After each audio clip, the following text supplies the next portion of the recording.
special a game is this for you, playing that kind of opponent, obviously fairly close to home?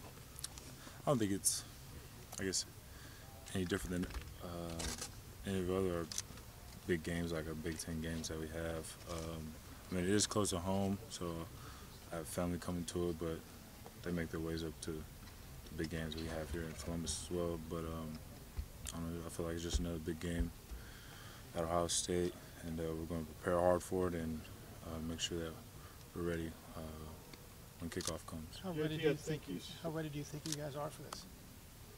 What do you mean by that? How much preparation did you get?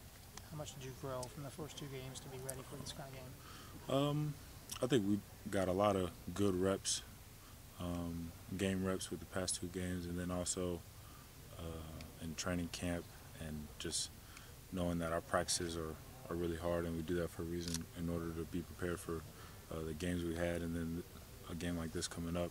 So I think right now we're still, obviously trying to get better each and every day, which is a big part of what we do, and then make sure that Tuesday, Wednesday practices, we get those game reps and practice in order to be successful on Saturday. Wichita Falls is a border town. Is it an Oklahoma town, a University of Texas town, one of the Dallas schools, or an Ohio State town now?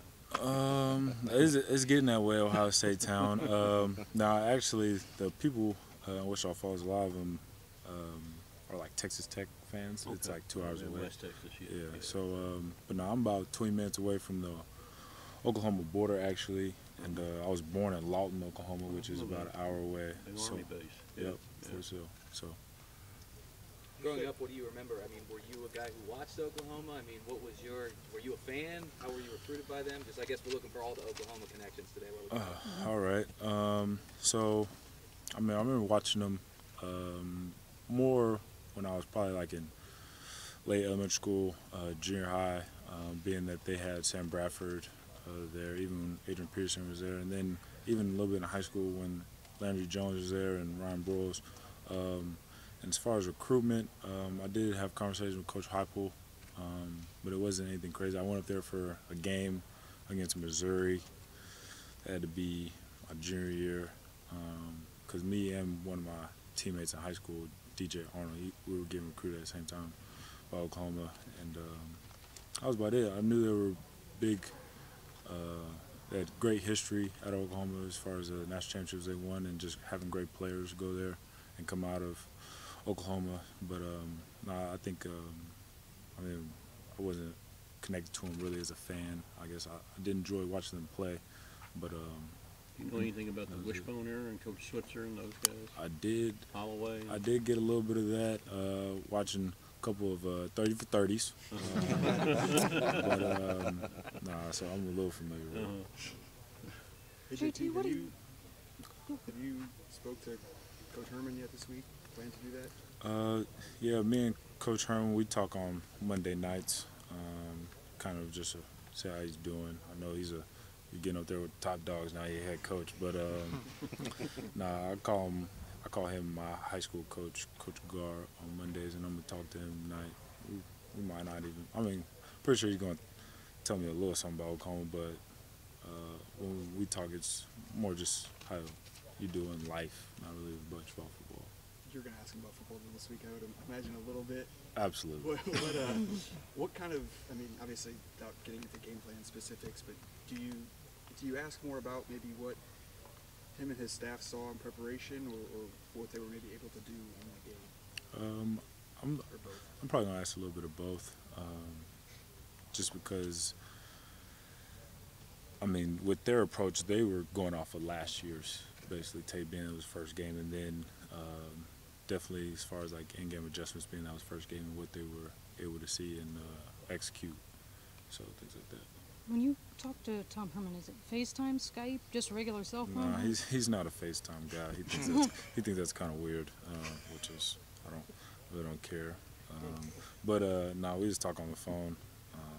Yeah, Cardell likes to FaceTime him, and he then tells me like, "Why do I want to see Cardell's face?" And I was like, I don't know. Greg Ward is a similar style of quarterback to you. Do you watch? I mean, do you watch any of him and what he did? I watched the Houston game, but not really. I think he's a good quarterback in his own right, and so I don't like to comparing, what we do. I think our offenses are definitely similar, of course, but not really his own game and comparing them. What are the things you want to know about an opponent that you can't get from just watching film, JT? It's a tough one. When you watch film, you get a certain feel of, I guess, how they think. So when I say that, I think my example would be, so say a big play happens, right? So after a big play, does a team like the blitz, or do they like to be conservative, being that they just let a big play happen? So I think sometimes that's kind of hard to get a grasp, and then with certain teams, and then also I think some might be as far as personnel, how they feel like their weak areas, because in defenses there's always kind of a weak area, and like they like to kind of hide, and so I think that's something that I try to figure out, but then sometimes you get a feel for it in the game, and other times you may see it in film in preparation, but I think that's something that you always try to see. How big is communication going to be Saturday night? JT got 3 new offensive linemen, first road game like that. How big is that in an environment like that? Yeah, I'm not sure, how Oklahoma really gets down as far as crowd, but I'm pretty sure it's going to be a great environment for college football. With that being said, it's going to be very loud. So I think we're just going to definitely pump music or pump noise in to practice. That's what we normally do. And so we're trying to do the best we can as far as communication. If I tell the center something, he echoes that to the rest of the line. So Pat is going to tell the guards are going to tell the tackles. So I think that's something that's going to help. And then I'm just doing my best to be loud. So next time you talk to me, I probably won't have my voice, but that's something we try to do. How much did you see your offensive line grow up on Saturday from the first half when y'all were having trouble clearly with some of the things they were doing from a hesitancy standpoint to the second half? What did you see from just a growth standpoint of that group? I think just being mature and understanding that happened. So like us having a bad half that happened, and it wasn't just them, it was all of us. A lot of myself, I could have helped in that. So with that, just kind of taking ownership for their jobs, and then going out there and learn from those mistakes, or just get a better understanding of the adjustments that we have, and then go out there and executing them. So I think it was really good on our offensive part, is just being that nobody was really pointing fingers and saying whose fault it was, and none of that was happening. It was just like, hey, everybody take ownership and their job, and let's go out there and have a better half. Well, will you walk out there Saturday night with a pure open mind of what you're going to see defensively? Because obviously it looks like these guys have gone to a pretty odd front for the most part, and stuff. But yet, like Urban Meyer said, they were an even front, and all of a sudden they were an odd front when they played them, in a championship game a long time. But what is your approach just when you initially go out there? Do you expect a surprise? Not really a surprise, but definitely something you haven't seen. That's how games work. So you see something on film, and most of the time it is consistent on what you see, but then there's also going to be a new wrinkle that they throw in. So trying to understand how they might even approach you or our offense differently as they did past offenses that are similar to ours. So we try to judge other teams on film based on our formations or our different plays, different schemes like that, but understand that they might approach you in a totally different way. So try to pick up on that as fast as you can. So it's a little bit of a blessing they've played Houston. Because they had to show some things against Right. So yeah, definitely being that Houston's offense is definitely similar to ours. So. Yeah. Specifically, what's concerning you about their defense? Concerning? I don't think anything concerns me really. They have great players all around on defense. So I don't think anything as far as what they do, I guess, schematically, that's concerned me either. But, Urban was talking about how difficult it may be to run the ball with those big, heavy interior linemen. Yeah, they got good guys. So with that, I'm confident in our O-line, and I mean, to say that we're not going to run the ball, that's not real. Like, that's what we do. So I'm not saying that worries me at all. We just got to make sure we're on point with our run game. You're a leader on this team. A lot of guys haven't traveled, younger guys. Mm-hmm. How do you talk them and walk them through that? What's your role in terms of getting them ready for this? I think just understanding that don't get caught up in the crowd, because I mean, we're in somebody else's house, and it's almost we're not welcomed. So with that, you try to get them to make sure they stay in the moment and be focused on our task at hand. And that's go out there and play really good football. And so I think that's one of the main things, because when you're in a new environment, Tom, I think that's what the pregame is for. You look around and see everything is, and then when kickoff starts, it's get focused in the game. And so I think that's something that's going to be talked about. I asked Dontre Wilson about your command of the offense, and he said you're like the Peyton Manning of college football, just your knowledge and the command of this offense. Is that something that's a lot different than 2 years ago? It seemed like you had very good command of the offense 2 years ago. Just, I guess, talk about how much you've progressed as far as your command and knowledge of the offense, JT. Yeah, I mean, that was something.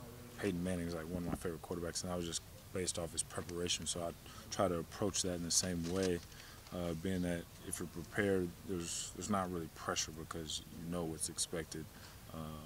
And so with that, I say the game has just slowed down so much more than my redshirt freshman year. Even though as the year grew on in 2014, I still got a good understanding and the game started to slow down. But I think as last year and then going into this year, just able to see it more clearly and know what to do, because there's sometimes I saw something was funky and I'll just turn and look back like, hey, coach, just help me out. Whereas now I know certain checks we want to get into versus off certain fronts or pressures. So I think with that, that's more of just understanding offense and what we're trying to do. JT, you kind of talked about Sam Bradford, Landry Jones earlier. Even though they're Oklahoma guys, this is going to be a huge game. You're the guy now. You're the guy that they're going to show the most on Fox. You're a Heisman candidate. Do you embrace that role? Do you pay any attention to that, knowing that tens of millions are going to be watching Saturday and you are the guy in this game? No, really. I think with myself, I know that's there, so I know that's a thing. But I just try to focus on our team and winning. I think when focus on that. All that, I mean, it's not they're saying bad stuff about me, so I'm not worried about that. But I think all that other stuff, we focus on winning, all that, which is good stuff. That's an honor to be at a place like Ohio State and be recognized as a quarterback here. But I don't think I didn't get a lot of my attention. JT, do you feel like in your time here, for the most part, Ohio State has managed to play its best in these big games? Do you feel...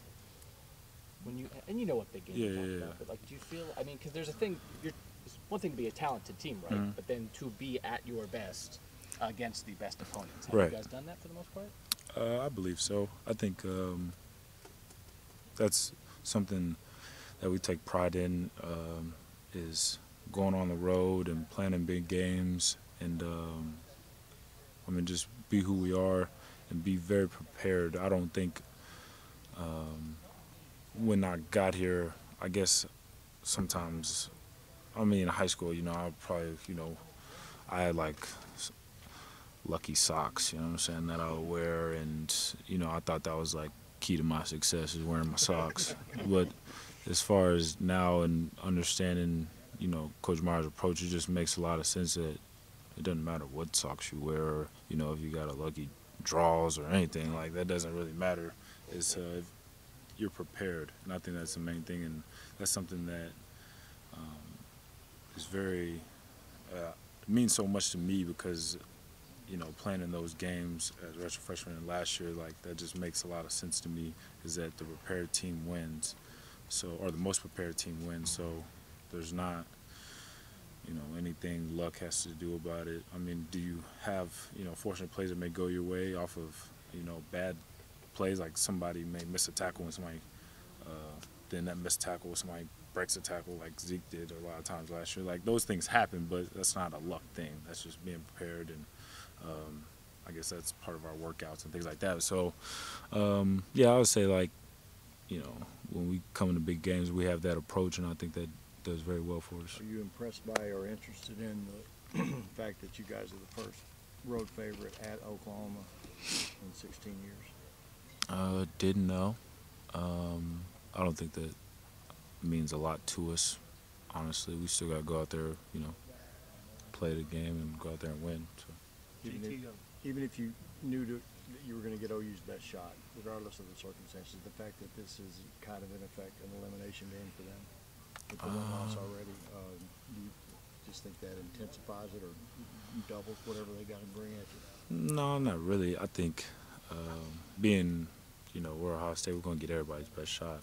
And so I don't think with their record, I don't think it was going to change the way they approach this game. I think we know this is a very big game, and the programs that we have in Ohio State and Oklahoma, so I don't think that was going to change it anyway.